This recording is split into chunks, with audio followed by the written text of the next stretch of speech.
কক্সবাজারের প্রাইম লোকেশনে infinity C view room সহ ইনফিনিটি সুইমিং পুল, তাও আবার 13 তলার উপর, প্লাস ফ্রি বুফে ব্রেকফাস্টও পেয়ে যাবেন এমন একটা হোটেলে ডিটেলস ভিডিও শেয়ার করব। লাক্সারির আরেক নাম হোটেল রামাদা বাই উইন্ডাম। কক্সবাজার আসলে 2 নাইটস আমার রামাদাতে থাকতেই হবে। তাদের মতো সার্ভিস, তাদের ব্রেকফাস্ট প্লাস তাদের লাক্সারি রুম আমি আর অন্য কোনো হোটেলে পাই না। অ্যানিভার্সারি সেলিব্রেট করার জন্য সাডেন প্ল্যানে কক্সবাজার আসা, আর এখানে আসার আগে অবশ্যই রিজার্ভেশন দিয়ে আসতে হবে, কজ রুম অ্যাভেলেবেল থাকে না। আসার পরপরই তারা আমাদেরকে ওয়েলকাম ড্রিঙ্ক সার্ভ করে। রামাদা হোটেলের লোকেশনটা একদমই ইজি। কক্সবাজারের প্রাইম লোকেশন কলাতলি বিচের পাশেই এই হোটেলটা। রাস্তার এই পারে হোটেল আর ওই পারে সমুদ্র।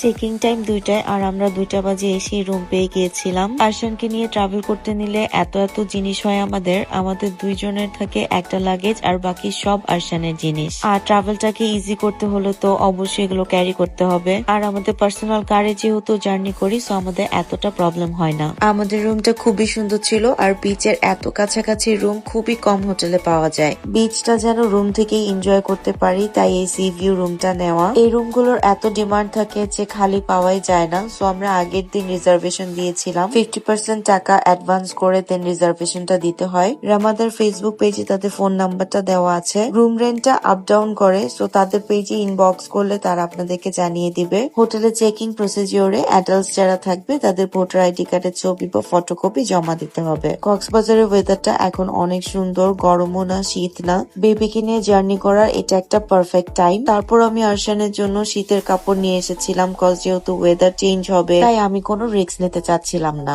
পরিবার আর প্রিয় মানুষের সাথে সময় কাটানোর জন্য এটা একটা বেস্ট প্লেস। রুম থেকে এত কাছাকাছি সমুদ্রকে দেখতে পাচ্ছি, প্লাস আমার ভালোবাসার মানুষগুলো আমার সাথে আছে। আলহামদুলিল্লাহ, আল্লাহর কাছে এর চেয়ে বেশি কি চাওয়ার আছে। রামাদা হোটেলে এই নিয়ে আমার 3 বার ওঠা হয়েছে। এই হোটেলের সাথে আমাদের অনেক মেমোরিজ। আরশানের সাথে নতুন মেমোরিজ ক্রিয়েট করার জন্যই আবার আসা। রুমের পাশাপাশি আমাদের কি কমপ্লিমেন্টারি ছিল সেটাও দেখাবো। ওয়াশরুমের প্রত্যেকটা আইটেমস খুবই লাক্সারি ছিল, যেটা আমি অন্যান্য কোনো হোটেলে পাইনি। সবকিছুই দেওয়া থেকে, সো এক্সট্রা কোনো কিছুই ক্যারি করতে হবে না। আমাদের রুমটা প্যানোরামা সুট, বেডরুমও টিভি ছিল, প্লাস লিভিং রুমও টিভি ছিল। চা, কফি, মিনারেল ওয়াটার এগুলো কমপ্লিমেন্টারি। স্ন্যাক্স আইটেম আর ফ্রিজে যেগুলো রাখা থাকে সেগুলো আপনাকে পে করে খেতে হবে। এছাড়াও রুমের আলমারিতে অনেক কিছু দেওয়া ছিল, আয়রন করার জিনিস থেকে শুরু করে ওজন মাপার মেশিন, শুজ প্লাস লকারও দেওয়া ছিল।